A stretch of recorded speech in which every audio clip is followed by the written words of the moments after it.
Good morning P Ranganathan. അപ്പോൾ ഇന്നലെ ഉറക്കം കിട്ടിയിട്ടുണ്ടാകില്ല അല്ലേ? വളരെ ശരിയാണ്, അവിശ്വസനീയം.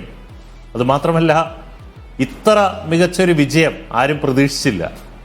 അതാണ് ഇന്ത്യൻ ബോളർമാർ നേടിക്കൊടുത്തൊരു വിജയം. അതാണ് അതിനെപ്പറ്റി വിശേഷിപ്പിക്കേണ്ടത്. ഒരിക്കലും വിശ്വസിക്കാൻ പറ്റാത്തൊരു ഘട്ടത്തിൽ നിന്ന് അവസാന 4 ഓവറിൽ ഇന്ത്യ അവരുടെ ബോളർമാർ, പ്രത്യേകിച്ച് ഫാസ്റ്റ് ബോളർമാർ, അവരുടെ ആ പ്രകടനം നമുക്ക് എത്ര പറഞ്ഞാലും മതിയാവില്ല. കാരണം സൂര്യകുമാർ യാദവും ഋഷഭ് പന്തും, അല്ലെങ്കിൽ ബോളിങ്ങിൽ ബുംറയും, കൂടാതെ ഏറ്റവും മികച്ച രീതിയിൽ ഹാർദിക് പാണ്ഡ്യയുടെ ബോളിംഗ് മികവ്. അപ്പോൾ ചുരുക്കത്തിൽ ടീം ഇന്ത്യയായിട്ട് ഇന്നലെ ആ വിജയം വളരെ അകലെയാണെന്ന് തോന്നിപ്പിക്കുന്ന ഘട്ടത്തിൽ ക്ലാസന്റെ വിക്കറ്റ്, മില്ലറിന്റെ വിക്കറ്റ്, ഇങ്ങനെ പിന്നെ ടെയിലൻഡേഴ്സിന്റെ ബാറ്റിംഗ്, അത് എല്ലാ രീതിയിലും ഇന്ത്യ ആ മത്സരം കൈയടക്കി എന്ന് വേണം പറയാനായിട്ട്. എങ്കിലും ഈ വിജയം തീർത്തും 2007 ഇന്ത്യ എങ്ങനെയാണോ പാകിസ്ഥാനെതിരെ മഹേന്ദ്ര സിംഗ് ധോണി നേടിയത്, സമാനമായ രീതിയിലാണ് ഇന്നലെ ആ മത്സരവും നമുക്ക് കാണാൻ സാധിക്കുന്നത്. എല്ലാ രീതിയിലും ഒരു ത്രില്ലിംഗ് ഫിനിഷ്. എന്തായാലും ഇന്ത്യ അർഹിക്കുന്ന ഒരു വിജയം തന്നെ കരസ്ഥമാക്കിയിരിക്കുന്നു, ലോകകപ്പ് വിജയം. ഇതൊരു കൂട്ടായ ശ്രമമാണ്. അതാണ് ഒരു ടീമിൻ്റെ ഒരു ഗുണം. ടീം ഇന്ത്യ എന്നുള്ളത് ഓരോ താരത്തിനെയും അവരുടെ ആ റോള് വളരെ മികച്ച രീതിയിൽ അവർക്ക് പൂർത്തീകരിക്കാൻ സാധിച്ചു എന്നുള്ളതാണ്. അവിടെയാണ് ഇന്ത്യൻ ടീമിൻ്റെ ആ വിജയം നമ്മൾ എടുത്തു പറയേണ്ടത്. എനിക്ക് തോന്നുന്നു മീഡിയ വണ്ണിൽ ഇന്നലെ മത്സരത്തിന് മുമ്പ് നമ്മൾ ചർച്ചയിൽ ചെയ്ത കാര്യങ്ങളെല്ലാം തന്നെ ശരിവെക്കുന്ന രീതിയിലാണ് കാര്യങ്ങൾ പോയത്. പ്രത്യേകിച്ച് 180 എന്നൊരു സ്കോർ നമ്മൾ പറയുകയുണ്ടായി. പിന്നീട് വിരാട് കോഹ്ലിയുടെ ഒരു കാര്യം നമ്മൾ ചർച്ച ചെയ്യുകയുണ്ടായി. ഇന്ത്യയുടെ ബോളർമാർ, പ്രത്യേകിച്ച് ഫാസ്റ്റ് ബോളിംഗ് അറ്റാക്ക്, അപ്പോൾ ഇതെല്ലാം ശരിവെക്കുന്ന രീതിയിൽ ഇന്നലെ കാര്യങ്ങൾ പോയി എന്നുള്ളതാണ് എടുത്തു പറയേണ്ട ഒരു കാര്യം. പക്ഷെ നമ്മൾ സോറി പറയേണ്ടി വരും. ശിവം ദുബെ നമ്മൾ ഒരു പക്ഷേ അദ്ദേഹത്തിന്റെ ഒരു പെർഫോമൻസ്, അദ്ദേഹത്തിന് മാറി നിന്ന് അവിടെ യശസ്വി ജയ്സ്വാളോ മറ്റേതെങ്കിലും താരത്തിനോ അവസരം നൽകണമെന്ന് ഒരു പക്ഷേ ഒരു ക്രിക്കറ്റ് ആരാധകൻ എന്നുള്ള രീതിയിലൊക്കെ നമ്മൾ പറഞ്ഞിട്ടുണ്ടോ. പക്ഷേ ഇന്നലെ ശിവം ദുബെയുടെ ബാറ്റിൽ നിന്ന് നോക്കൂ, സത്യം ശിവം ദുബെ, അതിനപ്പുറത്തേക്ക് പറയാനില്ല. ആ നിമിഷം ആ 27 റൺസൊക്കെ വളരെ ക്രൂഷ്യലാണല്ലോ. അപ്പം ഇന്നലെ അവസരത്തിനകത്ത് അദ്ദേഹം ഉയർന്നു.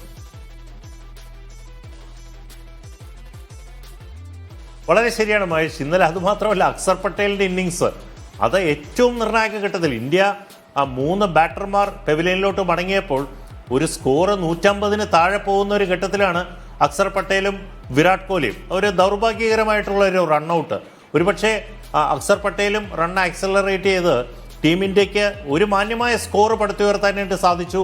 അവസാന ഘട്ടത്തിൽ ശിവം ദുബെ, നമ്മളെല്ലാവരും ഏറെ വിമർശിച്ചിരുന്ന ശിവം ദുബെയുടെ ബാറ്റിൽ നിന്ന് വളരെ മനോഹരമായിട്ടൊരു ചെറിയ ഇന്നിങ്സ് ആണെങ്കിലും വളരെ ഒരു മാച്ച് വിന്നിങ് നോക്കായിട്ട് മാറുന്നു.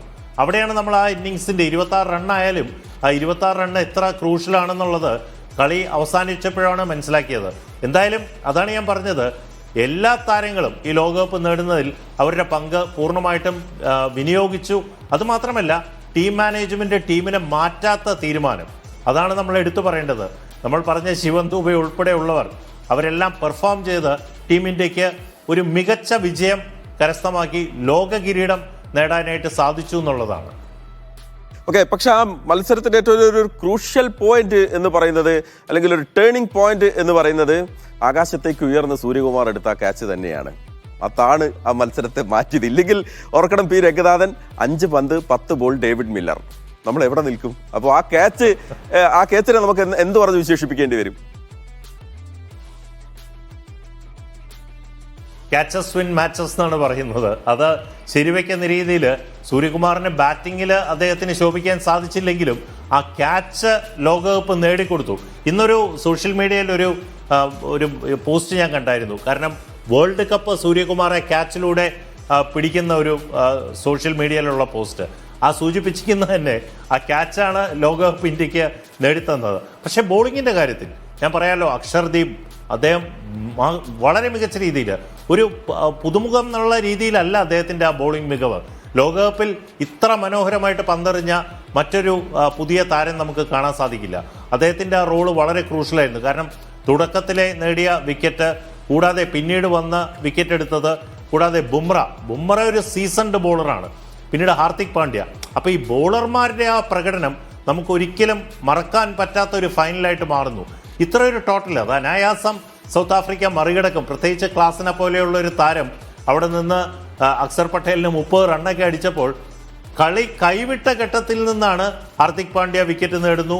കൂടാതെ സൂര്യകുമാർ യാദവ് മില്ലറിന്റെ ക്യാച്ച് എടുക്കുന്നു. ഇങ്ങനെ ആ കളിയുടെ ഗതി തന്നെ ഒരവസരത്തിൽ മാറുന്നു. അതാണ് ഈ T20 അല്ലെങ്കിൽ ക്രിക്കറ്റിന്റെ ഒരു മനോഹാരിത. ഇന്നലെ ഓരോ ബോളും നമ്മൾ ആസ്വദിച്ചു. അവസാന പന്ത് വരെ നമുക്ക് ആ ഒരു ആവേശം നിലനിന്നു എന്ന് വേണം പറയാനായിട്ട്. ഇതുവരെ കണ്ട മത്സരങ്ങളെല്ലാം നോക്കുമ്പോൾ കൂടുതൽ ആ ഫൈനലിന്റെ പ്രതീതി, ആ ഫൈനൽ മത്സരം, അതെല്ലാം എല്ലാവരെയും മുൾമുനയാക്കിക്കൊണ്ട് അവസാന വിക്കറ്റ് വരെ ഇന്ത്യ നേടി ആ വിജയം കരസ്ഥമാക്കി എന്ന് വേണം പറയാനായിട്ട്.